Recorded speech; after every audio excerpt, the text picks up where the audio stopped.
7 new features have been announced by Nintendo, and it's pretty exciting to get some new stuff. While everything seems cool in its own ways, I took a critical look at each feature and made a ranking of each one, which I think are the best and least to look forward to. If you think my list is wrong or have anything to say about my video, I'd love to see it in the comments, so let's begin.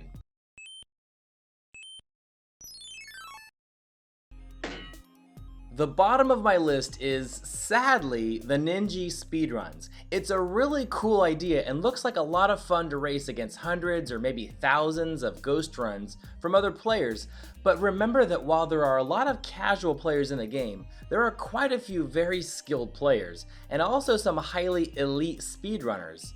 The first person that comes to mind is Lil Curbs, because his channel gained so much popularity with him showcasing his crazy optimized speedruns of basic levels.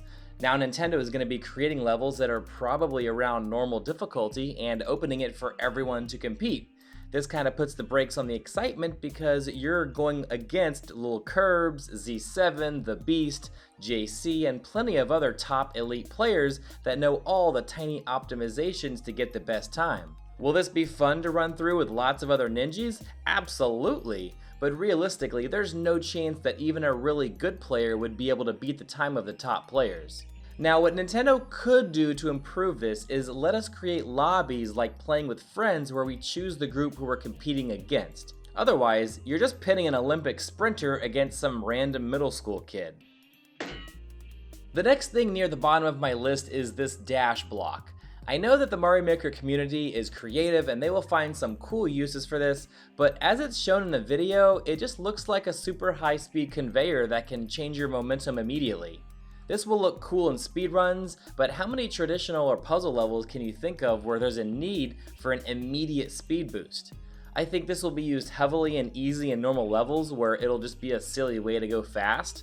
And some Kaizo creators will find creative uses for this, but I can't see this being used in many ways aside from a novelty item.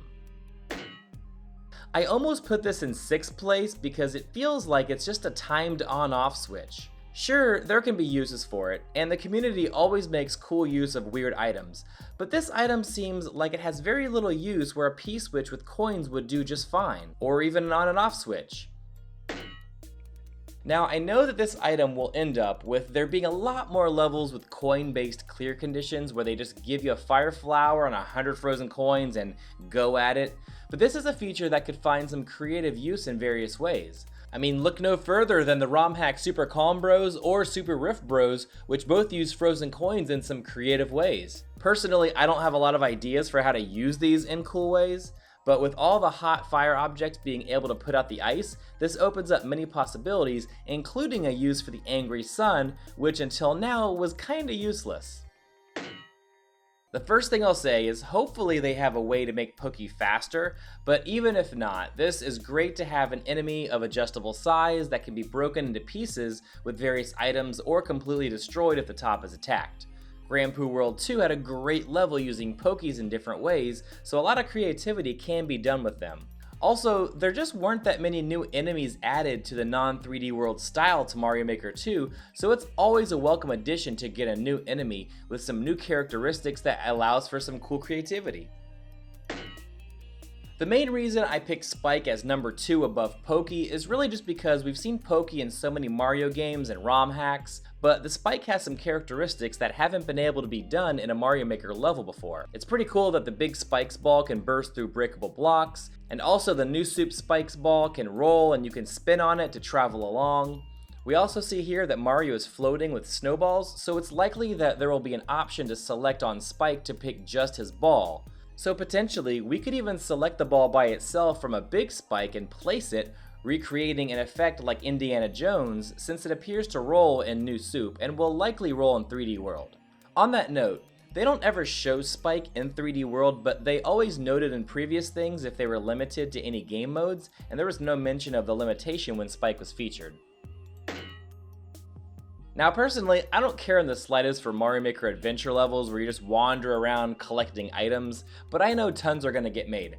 I'm actually more excited about the different types of platforming interactions there will be, because this power-up gives a pretty great set of moves. An attack, shield, dash attack, ground pound, which they call a down thrust. Down thrust.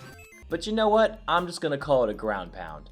Then there's the bow and arrow and a bomb. It gives so many new ways to interact with levels that I'm looking forward to seeing how all kinds of levels will be made, including puzzle and Kaizo levels. So while yeah, I know lots of people are excited about making Zelda levels, I'm excited to see what cool new platforming levels we'll get with this new set of moves. So what do you think about my ranking? Would you order them differently? Let me know in the comments. Also, don't forget to leave a like if you enjoyed the video, and subscribe if you want to see future Mario Maker 2 videos of all kinds. And I'll see you guys next time.